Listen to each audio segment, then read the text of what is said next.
Good evening and welcome to Hashtag Got Money. As many of you know, because it has been said every 5 minutes on the news and on the television, the government has made an announcement and they are offering a home buyer's incentive. And I was pretty excited about that until I read the fact sheet and the excitement started to dissipate just a tiny amount. So to unpack this, to give us insight into what to expect, and also the current law changes, because I'm sure there's just more than this. I've invited Melanie from Southeast Lawyers. Did you like how I did that? I just totally avoided your last name. Legend. Melanie from Southeast Lawyers. I know. To come in and just kind of start to give us some insight as to what on earth the home buyers program is and how does it work? Yep. You like how I'm landing all of that on your plate? I went, it's over to you, mate. Okay, so it's called the Home Builder Scheme. Sorry, yeah, of course. Yes, that's terrible, Liz. You got that wrong. Damn. And at the moment, it is sort of just a nebulous concept floating out there. Nebulous. Oh my God. Nebulous. I love it.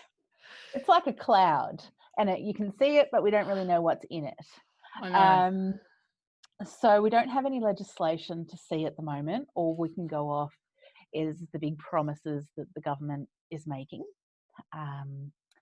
So the nitty-gritty, the finer details are not there yet, but we do have a bit of information about how it's going to operate. Yes. So the idea of it is to stimulate the building industry and specifically registered builders, building companies. It's not designed to prop up the owner builder, unfortunately. It's more about keeping these registered builders operating, keeping their staff on, and the flow-on benefit of that to the economy. So if you are an owner builder, you're out. This doesn't apply to you. And if you are looking at it for an investment property, you're also out. It's only applying in relation to principal places of residence. So a bit disappointing for the investment side, I think. I agree. I concur. But it is what it is. Maybe it will be opened up a bit more. Who knows? But right now, they're focusing on principal place of residence to get owners into new properties and help what I would call the younger generation, but that makes me feel old. You're just a chicken. To get into the market. Don't stress. I was working with some clients that signed, maybe 4 days ago. Mm-hmm. What happens with people that are in the process of signing or have signed days before? Can they rescind their contracts? What kind of... Theoretically, yes. So an important thing about this scheme is that it's in relation to building a new home or doing a larger scale renovation. So if you are looking at buying a new home and you don't necessarily need to be a first home buyer, then you have to buy a property if you want to access this scheme less than, I believe, it's 750,000. So it's quite low, I would say, given the property values in Melbourne. I know it's a bit scary when $750,000 might be your first property, but that's how the scheme works. Or if you want to substantially renovate the current property that you own, your principal place of residence, then you can take advantage if your property is worth less than 1.5 million.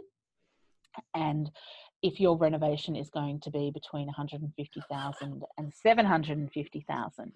So, do you know that I read that and I've been waiting for you to come to that because it's just, I mean, what is that? It's not a new kitchen. It's not a new kitchen, is it? And you know, it's a major renovation, and the only ones that can really afford to do anything like that in this current market are those that are in um, an upper sector of the Australian environment, and the True. guys with some money in their back pockets But we are need looking at them to 100. push the money down to the working class tradies and building companies. So Anyone that's doing $175,000 renovation in this climate is neither here nor there about $25,000. I don't suggest. And the other side of it too is, and somebody said this to me yesterday, the builder will just crank that 25 grand in anyway. yes, that You is know, the concern.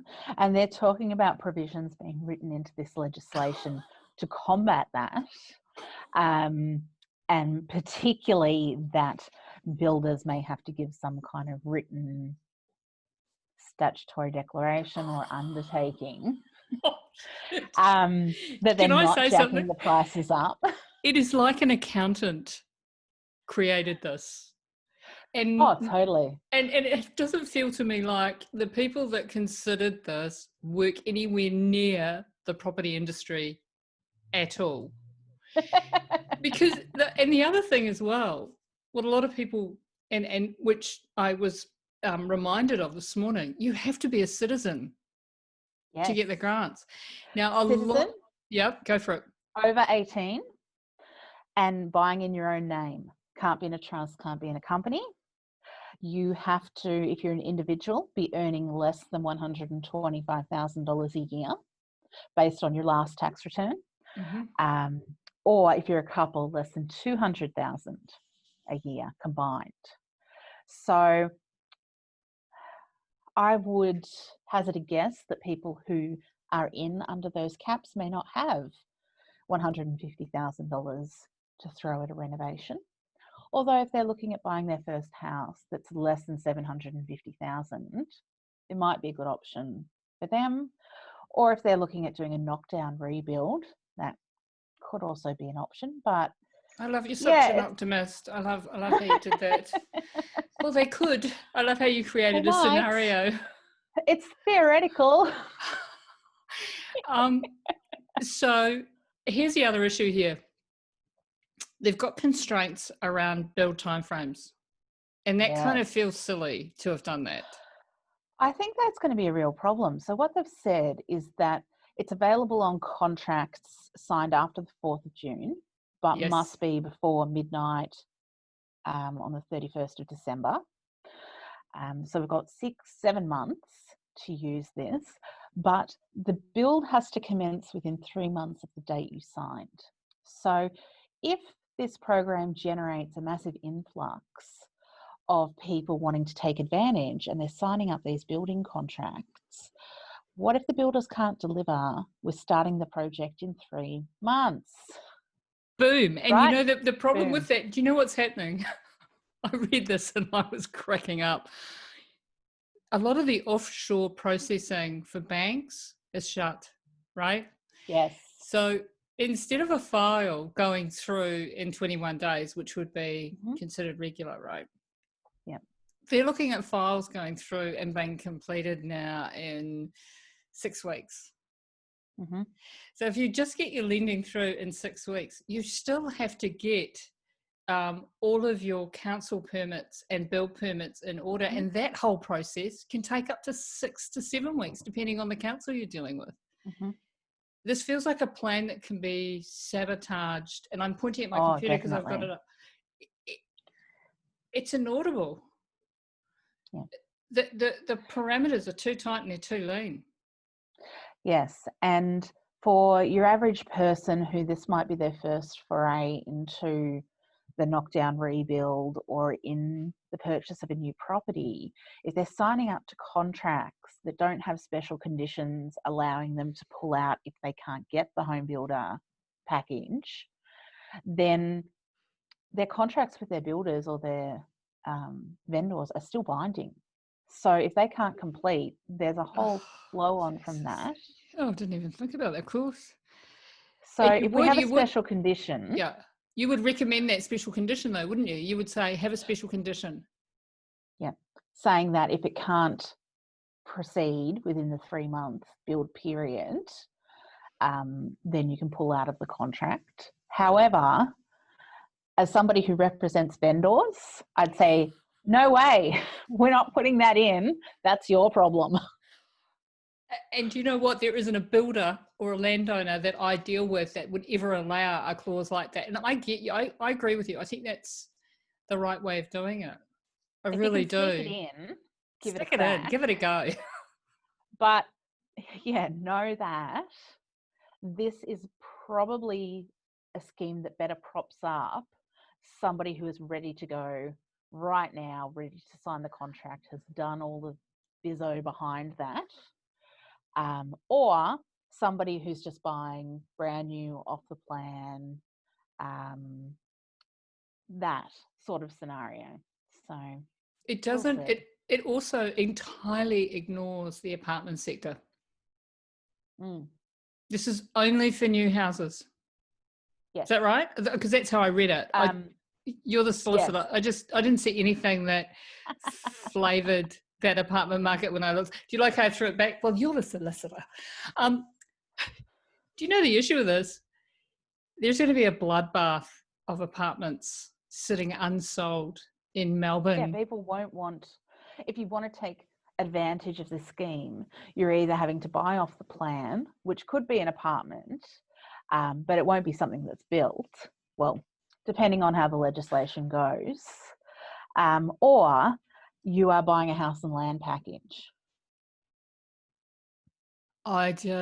It's interesting because my inquiry level's gone through the roof, the roof. I've got one. Because people are saying, oh my God, $25,000 for free. Woohoo! But one thing that we also really need to point out is that people are probably thinking, aha, I'll use my money and I'll put in a pool, and exactly like evil. I'll put in a pool, I'll put in that sauna, I'll do the spa renovation. Nah. So those are specifically excluded. No tennis courts. Damn it. Honey, no cancel the tennis flats, court. no swimming pools, no outdoor spas and saunas, nothing that is unconnected to the property. So if you thought you were going to build a granny flat for your mum, that's not going to happen. It's just been so poorly thought about. I feel like it's been looked at and gone, okay, how can we help the building and construction industry? Let's throw some money at it. We want to throw 25,000. Let's see what ideas we can throw at the wall and stick. So the legislation that will come out of this will be very interesting to see how much of this is fine-tuned. When will we hear? When will the legislation be written on it, do you think? I don't know. It'll be federal legislation, and then they're looking at the states adopting it in a national participation scheme. So there is also the risk that if the states say we don't like it and they don't sign up. Now, I think that's very unlikely. Oh my God, that's colossal. Theoretically, that wouldn't affect the validity of a contract. So there's a few different things. It's also administered by the State Revenue Office. So for a lot of people who are buying, it will be organised by their banks as part of the buying process with the stamp duty assessment. But other people may need to make application to the State Revenue Office and argue with them and those sorts of things. Okay, so here's a scenario. I've got a client whose land is going to title in October. Now, that's only... I knew you were going to ask that. You knew, right? I was going to go... Yeah. Because I've got a client and he's deaf. This guy, him and I text all the time. He's amazing. And I've spent like the last 8 months trying to find him a property, and I finally found him one. And we're all on the edge of madness because we've got land, we've got a builder, and now we've got this $25,000 grant. We're very excited about it because he actually needs that to make all of this possible. We want to put him into the contract for the build and for the land. But I said to the agent yesterday, how do we convince, or how do we sell to your client, the landowner, firstly, that he's going to reserve the land without contract up till October until title comes, and then we go to contract under the premise that title has come in October, because you really want to be right. You want to be right next to that land being titled when you sign that contract, don't you? Well, the 3 months isn't.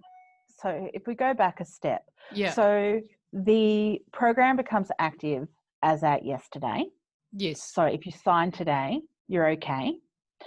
So if you sign on a package that is essentially a subdivision of an estate in wherever, you could sign a contract of sale with the vendor and a building contract. But yes, you may find that vendors of a property don't want to wait to the build, and builders don't want to wait to the title. So yeah, we're probably talking about developments that are close to issuing off the plan at this stage, or scenarios where your builder is somehow interlinked with your vendor. So a lot of house and land package companies have those interrelationships and will do that. But speaking of interrelationships, we should also note that there are constraints around this scheme that means that even if your brother is a registered builder, you can't engage him to do this build for you. Oh my God, that's terrible. Because, you know, we wouldn't want inter-family Relations. arrangements like that. Obviously, there's a bit of an integrity issue there. You know, is your brother going to make it so that you can claim this grant even though you weren't eligible? Oh my God, they're trying to train wreck it before the train wreck. Yes, and that could be a problem where you've got families developing properties together that when it's done, one family member takes one block and the other takes another.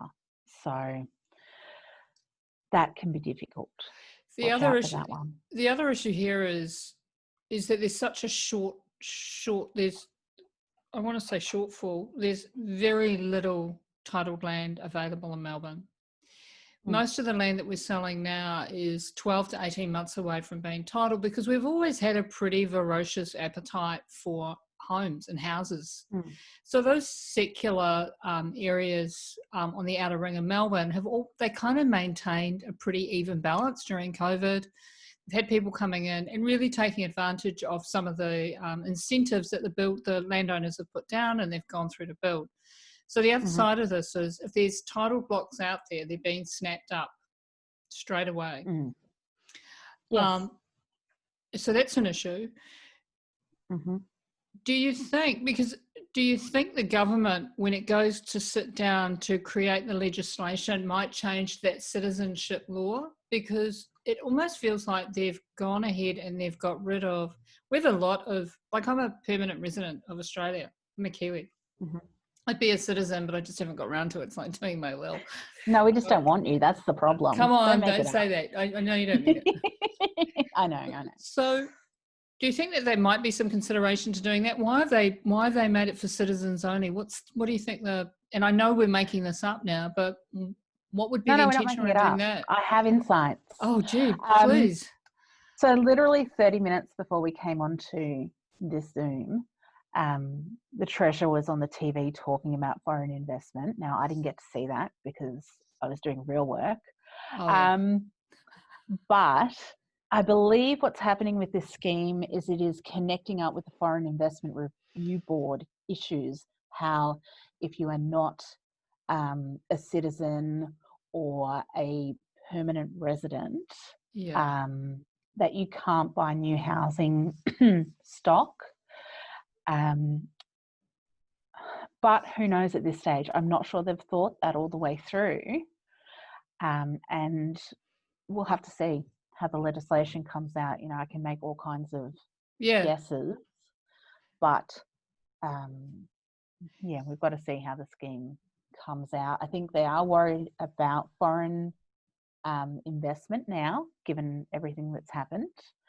But when you say they're worried about it, are you referring to them not wanting to make any more sales within the foreign investment Yes, space? I think so. I think that there is a general fear in the community and possibly in our government that because China has bounced back now and we are still suffering, that they're in a better position to start snapping up Australian property. Oh my God, of course. Now that's just a bit of, conspiracy theory, Oh, I do love it racism, though. I love it. etc. It's like getting fish and chips and putting sauce on it. You can't have the fish and chips without the sauce. I'm with you. It's interesting to give that consideration. It's good that they're thinking. Is it good that they're thinking like that? Yeah, it's kind of good. I think that's good. I know. I might I don't edit know what the that. long-term impact I might edit that. I don't know. will be. But importantly, this scheme is in addition to any state scheme that first home buyers have access to. So if you are a first home buyer in Victoria and you are buying, let's say, off the plan, and you're buying something at $600,000, then you're getting your first homeowners grant, you're getting all your concessions on stamp duty, and then you're getting the 25 on top of that. So that's a pretty good deal if you can build a house. It's pretty sweet. For less than $750. It's pretty sweet. And most of I'm packaging up houses. I've got 4 that I'm packaging today, right?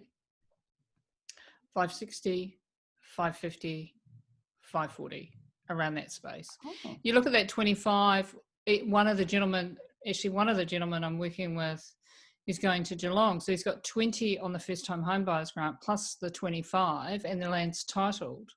And we're basically good to go. So he's really come up with plus solid stamp duty exemptions. Yeah. So he's got a really good solid 7%, 8% deposit just sitting in there as a consequence of that, which changes everything for our purchasers remarkably, as long as they meet that criteria.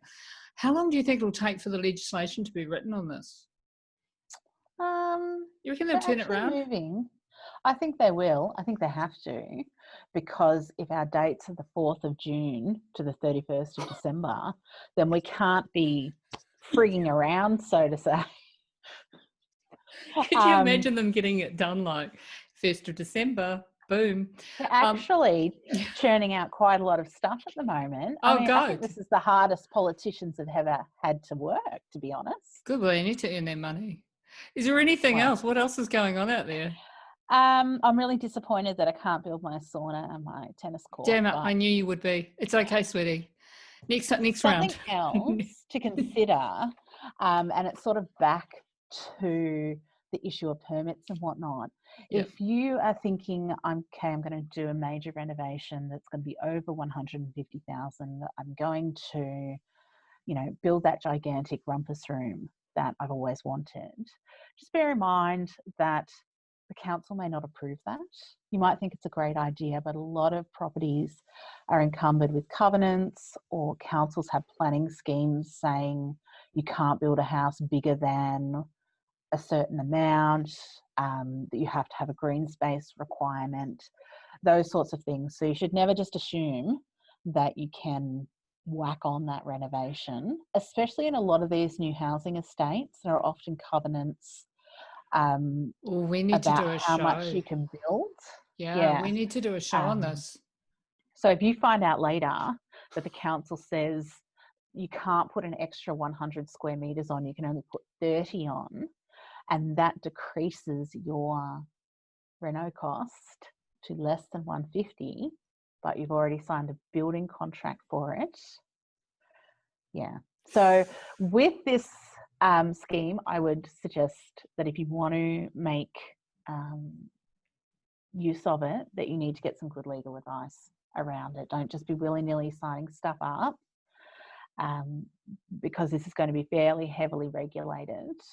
And once you put pen to paper and sign a contract, it doesn't matter if all this home builder stuff changes or your council won't go ahead. You're stuck. You're amazing. Thank you. Thank you, mate. Thank you for joining us today. It has You're been, welcome. as Good to always, be here again. incredibly enjoyable. I would recommend that if you are looking at doing any of those things and you need a solicitor, please get hold of Melanie. How do our listeners do that? If you just Google Melanie Southeast Lawyers, we're in Croydon, then you will find us. There's not many Melanie Heffernans in Australia. So Heffernan. Boom. Heffernan. What a nice way to end the show. Heffernan. Thank you, mate. God bless. All the best. Stay safe. And we'll be in touch as soon as we get the legislation. Yes, I'll keep an eye out. Please do, because you know I'm excited. I Take know care. you are. Thanks, mate.